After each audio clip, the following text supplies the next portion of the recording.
ዳዊትም ከተቀባ በኋላ ወደ እረኝነቱ ተመለሰ። አንብባችኋታል?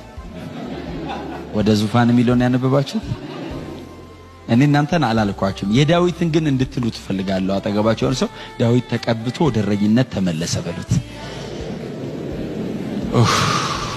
ስብከቱ እዚህ ጋር ራሱ ቢያልቅ አይከፋኝም።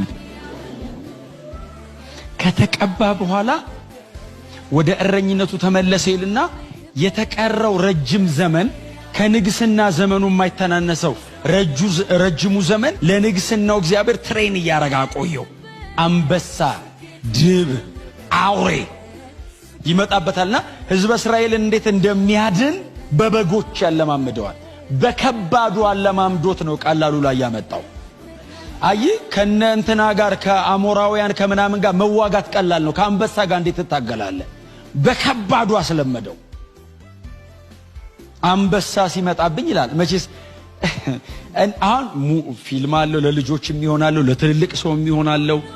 ግን አስባችሁ ታውቃላችሁ እንደዚህ አይነት ነገር? ግን አንበሳ እየሮጠ ይመጣብኝ ነበር አለ። ስንት ቀን እንደመጣበት አይታወቅም። ይመጣብኛል ነው ዝም ብሎ ልጁ አብሮ ነው የሚውለው።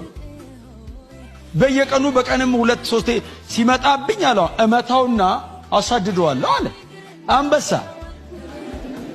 እመታውና አለ አሳድደዋለሁ